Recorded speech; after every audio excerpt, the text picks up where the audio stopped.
दोस्तों, हर साल एप्पल एक नया आईफोन लाता है और हर साल यही सवाल उठता है कि भाई इसमें नया क्या है। लेकिन इस बार कहानी कुछ अलग लग रही है। A19 pro chip, vapour chamber cooling और पहली बार तीनों कैमरे 48 मेगापिक्सल के। तो क्या ये सच में अब तक का सबसे बड़ा आईफोन अपग्रेड है? चलिए पता लगाते हैं। तो देखिए, सवाल सिर्फ एक है। क्या ये फ़ोन बस एक और मामूली सा सालाना अपडेट है, या फिर ये एक ऐसा अपग्रेड है जो फ़ोन इस्तेमाल करने के हमारे तरीके को पूरी तरह से बदल देगा? चलिए इसी सवाल का जवाब ढूंढते हैं। सबसे पहले आइए उन 3 बड़ी चीजों पर नजर डालते हैं जो इस फोन को सबसे अलग बनाती हैं। पहला, एक डेस्कटॉप लेवल का A19 प्रो चिप। दूसरा, फोन को गर्म होने से बचाने के लिए एक बिल्कुल नया वेपर चैम्बर कूलिंग सिस्टम। और तीसरा, पहली बार पीछे के तीनों कैमरे 48 मेगापिक्सल के हैं। जी हां, तीनों। तो आगे हम क्या करने वाले हैं? हम डिजाइन से लेकर परफॉर्मेंस और कैमरे तक हर चीज की गहराई में जाएंगे और आखिर में उस सबसे बड़े सवाल का जवाब देंगे कि क्या ये फोन वाकई हमारे पैसों के लायक है। ठीक है, तो चलिए शुरू करते हैं। सबसे पहले बात करते हैं उन बदलावों की जिन्हें आप फोन को हाथ में लेते ही महसूस करेंगे। एप्पल ने इस बार टाइटेनियम को छोड़कर aerospace grade aluminium unibody design अपनाया है। इसके कोने पहले से ज्यादा स्मूथ और गोल हैं, जिससे फोन हाथ में काफी आरामदायक और प्रीमियम लगता है। लेकिन हाँ, एक बात है, स्क्रैच गेट की कुछ खबरें आई हैं कि गहरे रंगों पर खरोंचें आसानी से लग सकती हैं, तो एक अच्छा केस इस्तेमाल करना समझदारी होगी। और अब बात डिस्प्ले की।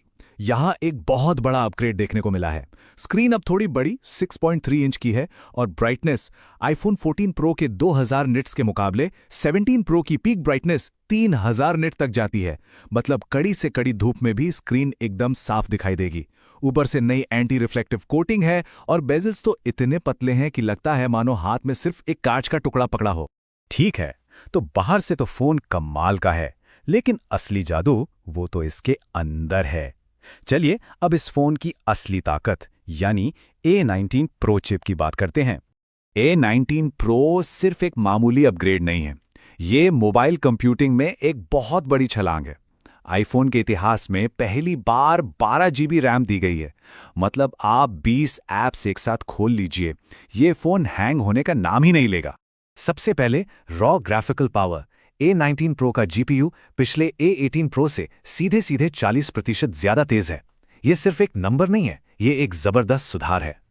और ये पावर असल में दिखती कहाँ है? डेथ स्ट्रैंडिंग जैसे हेवी गेम्स में ये 40% तेज GPU असल में 61% तक बेहतर परफॉर्मेंस देता है। ये गेमिंग के पूरे अनुभव को बदल कर रख देता है। और हाई एंड गेमिंग की सबसे जरूरी चीज, रे ट्रेसिंग। यहां परफॉर्मेंस 56% बेहतर है। इसका मतलब है ज्यादा असली दिखने वाली लाइटिंग, रिफ्लेक्शंस और शैडोज, वो भी बिना किसी लैग के। ये चार्ट देखिए, सब कुछ साफ हो जाता है। A19 प्रो न सिर्फ अपने कॉम्पिटिटर्स को मीलों पीछे छोड़ता है, बल्कि इसका मल्टी कोर स्कोर तो M2 iPad प्रो से भी तेज है। ये सच में एक डेस्कटॉप क्लास चिप है जो अब हमारे हाथ में है। तो सवाल ये है कि इतनी ज्यादा पावर के साथ फोन गर्म क्यों नहीं होता? जवाब है वेपर चेंबर। एप्पल ने पहली बार आईफोन में इस एडवांस्ड कूलिंग टेक्नोलॉजी का इस्तेमाल किया है। तो अब आप घंटों गेम खेलिए, फोन अंगारा नहीं बनेगा। चलिए अब देखते हैं कि ये जबरदस्त पावर फीचर्स में कैसे बदलती है, और शुरुआत करते हैं सालों के सबसे बड़े कैमरा अपग्रेड से। इस स्लाइड पर एक नजर डालिए। कैमरा डिपार्टमेंट में इस बार एप्पल ने सच में कमाल कर दिया है। जहां पहले सिर्फ मेन कैमरा 48 मेगापिक्सल का था, अब मेन, अल्ट्रा वाइड और टेलीफोटो तीनों के तीनों ही 48 मेगापिक्सल के हैं। इसका मतलब है तस्वीरों में जबरदस्त डिटेल और कम रोशनी में भी बेहतरीन परफॉर्मेंस। और जो नया 48 मेगापिक्सल का टेलीफोटो लेंस है, वो टेट्रा प्रिज्म डिजाइन के साथ आता है, जो 4x ऑप्टिकल जूम देता है। लेकिन असली जादू है 8x तक का लॉसलेस जूम, जिससे आप दूर की चीजों की भी एकदम क्रिस्टल क्लियर तस्वीरें ले सकते हैं, वो भी बिना क्वालिटी खोए। और रुकिए, अपग्रेड्स यहीं खत्म नहीं होते। फ्रंट कैमरा अब 18 मेगापिक्सल का है, जिसमें वीडियो कॉल्स के लिए सेंटर स्टेज फीचर है, जो आपको हमेशा फ्रेम के बीच में रखता है। और फाइनली अब आप आईफोन से 8K वीडियो भी शूट कर सकते हैं। कंटेंट क्रिएटर्स और फिल्म मेकर्स के लिए तो ये किसी वरदान से कम नहीं है। अच्छा, अब बात करते हैं एक ऐसे अपडेट की जिसका हम सबको बहुत लंबे समय से इंतजार था, चार्जिंग स्पीड। सबसे बड़ी खबर चार्जिंग को लेकर है। एप्पल ने आखिरकार अपनी जिद छोड़ी और अब ये फोन 40 वॉट की फास्ट चार्जिंग को सपोर्ट करता है। इसका मतलब है कि सिर्फ 20 मिनट में आपका फोन 0 से 50% चार्ज हो जाएगा। बहुत ज्यादा तेज तो नहीं, पर हाँ, पहले से काफी बेहतर है।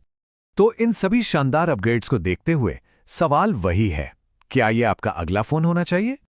लेकिन आखिरी फैसले पर आने से पहले कीमत जानना भी जरूरी है। भारत में इसकी शुरुआती कीमत लगभग 1,34,900 रुपए है, जो इसे एक प्रीमियम डिवाइस बनाती है। तो क्या आपको ये फोन लेना चाहिए? देखिए, अगर आप आईफोन 14 प्रो या उससे भी पुराना कोई मॉडल इस्तेमाल कर रहे हैं, तो ये आपके लिए एक बहुत बहुत बड़ा अपग्रेड होगा। परफॉर्मेंस, कैमरा और 8K वीडियो, ये सब इसे फ्यूचर प्रूफ बनाते हैं। लेकिन हाँ, अगर आप 16 प्रो इस्तेमाल कर रहे हैं, तो शायद आप 1 साल और इंतजार कर सकते हैं। तो अंत में एक बड़ा सवाल छोड़ जाते हैं। अपनी जबरदस्त पावर, शानदार कैमरा सिस्टम और बेहतर कूलिंग के साथ क्या आईफोन 17 प्रो वो फोन है जो लंबे समय से एंड्रॉयड इस्तेमाल कर रहे हैं लोगों को भी अपनी तरफ खींच लेगा? ये तो खैर वक्त ही बताएगा, लेकिन इस बार एप्पल ने अपनी दावेदारी बहुत मजबूती से पेश की है।